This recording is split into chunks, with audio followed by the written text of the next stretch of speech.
చాలా busy music director Thaman గారిని పెట్టుకున్నారు మీరు. ఆయన వల్ల ఏమైనా కొంచెం ట్రైలర్ డిలే అవ్వడం కానీ ఆర్ఆర్లో ఏమైనా డిలే అవ్వడం కానీ జరుగుతుంది? అలా ఏం లేదండి. It was all like creative calls that was going on, so there was no delay. Thank you. Siddhu garu ఇక్కడ జస్ట్ సార్, ఎప్పుడు చూసినా ఇద్దరు అమ్మాయిల మధ్య బుక్ అయిపోయే క్యారెక్టర్స్ చేస్తున్నారండి సార్. సార్ ఇది ఒక మిస్కన్సెప్షన్ ఉందండి, నేను అది దూరం చేద్దాం అనుకుంటున్నాను. నేను ఇద్దరు హీరోయిన్లతో చేసిన ఒకే ఒక సినిమా కృష్ణాజిలే అండి, ముగ్గురు హీరోయిన్లు. ఇక వేరే ఏ సినిమాలో ఉన్నారండి? ఆ టిల్లు స్క్వేర్లో చిన్న కేమియో వచ్చేసి వెళ్ళిపోయింది అంతే. ఇంకెక్కడున్నాడు సార్ ఇద్దరు హీరో? ఇది రెండో సినిమా అంతే. ఇది అది ఎట్లా సార్? అది అవునా కాదరా? కానీ ఇందులో కొద్దిగా రొమాన్స్ డోస్ ఎక్కువ పెంచినట్టున్నారు సార్. రొమాన్స్ ఎక్కువ చేసినట్టున్నారు. లవ్ స్టోరీ కదా, ఇంకా రొమాన్సే ఉంటుంది కదా సార్. రొమాన్స్ అంటే ఇంకోటి అర్థం చేసుకోవాల్సిన విషయం ఏంటంటే ఈ సినిమాలో కిసెస్ లేవు సార్. ఓకే, ఈ సినిమాలో అట్లా ఫీల్ కాకుండా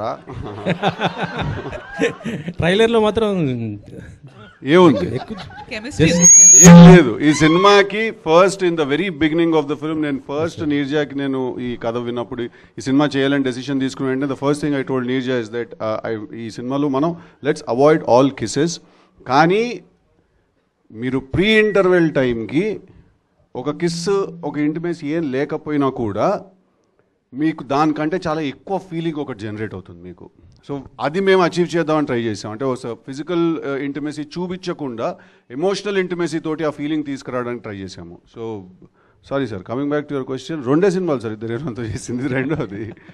సరే రాశి గారు 100% యూబైఏ సర్టిఫికేట్ ఇచ్చారా బాయ్? 100% ఫ్యామిలీ మూవీ ఇది. ఫుల్ ఇన్ఫ్యాక్ట్ ఫ్యామిలీస్కి అండ్ యూత్కి ఇద్దరికి నచ్చే ఒక ఇంట్రెస్టింగ్ బ్యాలెన్స్ ఉంది ఈ సినిమాలో. రాశి గారు మీరు మొత్తం కూడా ఎక్కువ శాతం మెగా హీరోస్తో ఎక్కువ సినిమాలు చేశారు. ఇప్పుడు నెక్స్ట్ మళ్ళీ పవన్ గారితో చేస్తున్నారు ఉస్తాద్ భగత్ సింగ్. ఎలా ఉండబోతుంది మీ క్యారెక్టర్, ఎలా ఉండబోతుంది? దాంట్లో మంచి మాస్ సాంగ్స్ కూడా ఉన్నాయంటున్నారు కదా సినిమాలో. ఆ సినిమాలో మీది పవన్ గారితో చేసేది అప్పుడు మాట్లాడుకుంటాం ఆ సినిమా గురించి. సిద్ధు గారు సార్, ప్రొడ్యూసర్ గారు సిద్ధు గారు ఇంతకుముందు అన్నారు ఇది యాక్చువల్లీ అంటే